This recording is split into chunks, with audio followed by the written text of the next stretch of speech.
Okay, I don't have much time to discuss what I'm going to discuss, but what I'm going to discuss has to do with seafood, fishy animals, okay?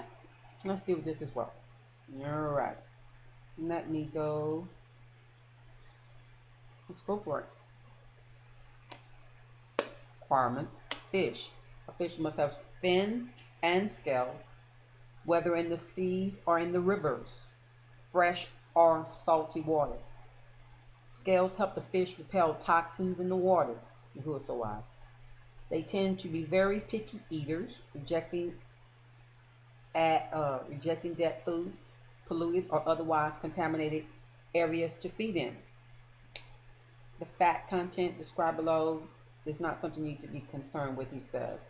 I wouldn't be concerned about fat content neither, as long as you're eating what Yahuwah says. Um, I'm sure he didn't make us to be overweight. I'm assuming that has to do with our disobedience, those of us who have gained extra weight. Um, so, these animals are very wise animals because of Yahuwah. Here are a list. Now, I'm only going to highlight the ones that I'm comfortable with saying. There are some fish that I don't eat, but I'm only going to speak on the ones that I personally would say yes. But here go a list of fish before you. And just because I don't highlight it, that doesn't mean it doesn't qualify, because I'm not rejecting. Uh, I'm just saying I want to be only held accountable for what I'm held accountable, what I agree to. Uh, because some fish I don't eat because it's not in my environment. But this is a list that this person feels qualifies. And I'm only going to pick the ones that I've eaten before. Okay? I hope to catch why I'm saying the way I'm saying it. Okay. My favorite fish in the whole entire world, perch. I love my Aunt Ozell. I love my Aunt Zine. And I love Abe. Those are three persons in my life that caught me perch fish. It's the best fish. You're going to get a chance to see it. It's a lovely fish. I might need to show it now. No, I'll just show you all the pictures at one time. Red snapper, sea bass, uh, rainbow trout, okay, tuna, fin tuna, bass again, bluefin tuna,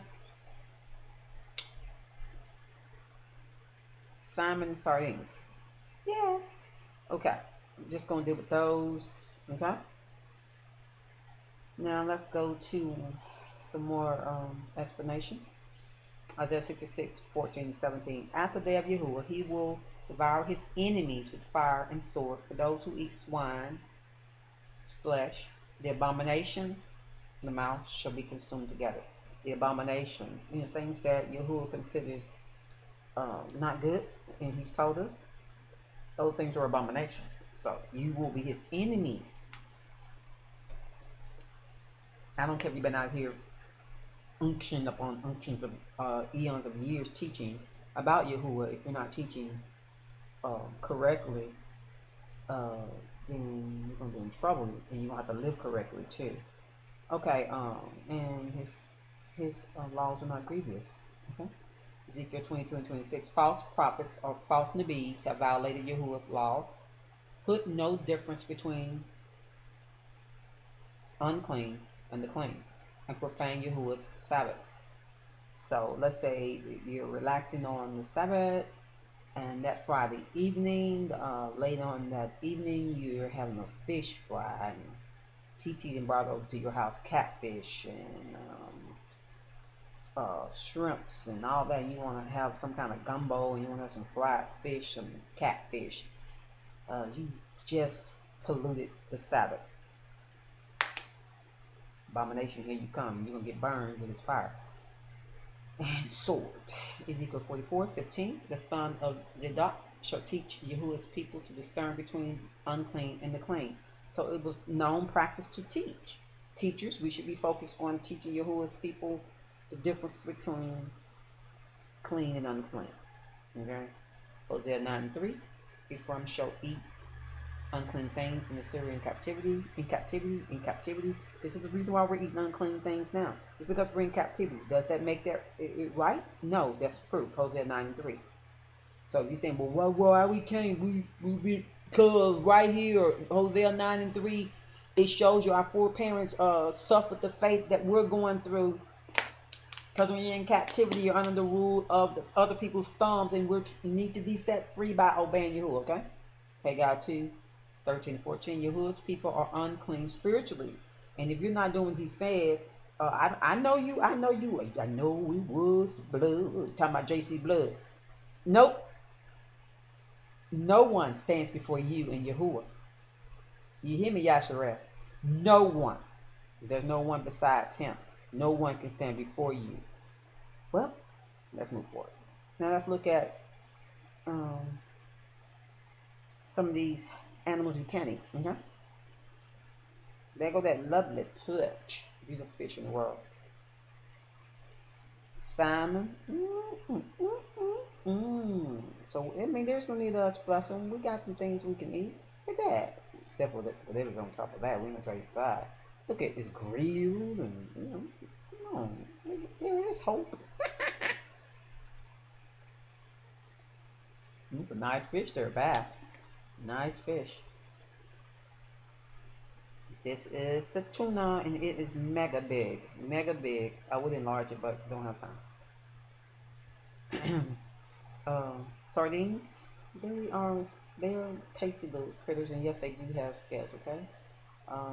And you can't hardly see the fin, but yeah, they are there. Let's see. All right, let's move forward.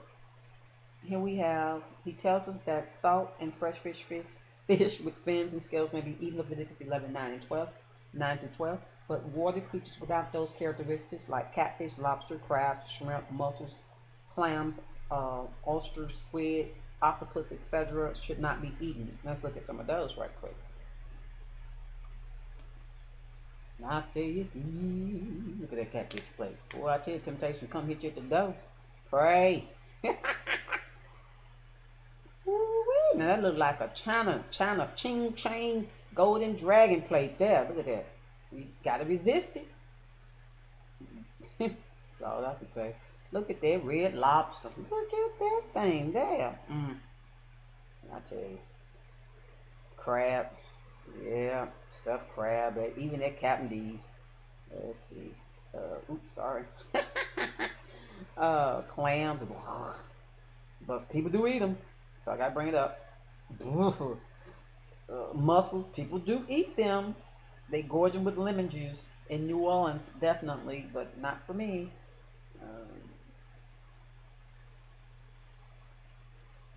Squid, a delicacy in some arenas.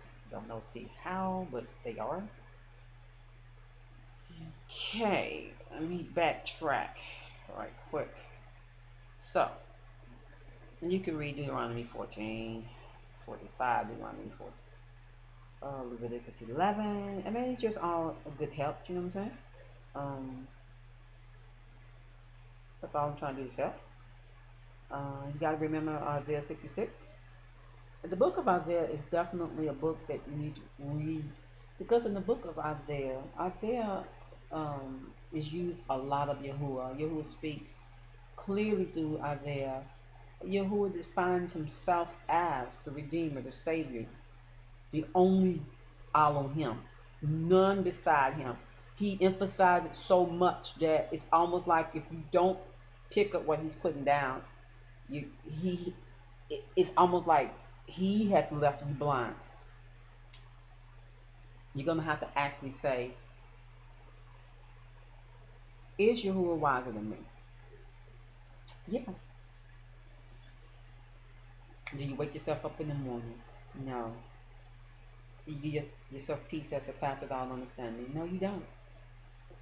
Yahuwah does. I want you to think about that. And there you have it. Pause the screen if you need to.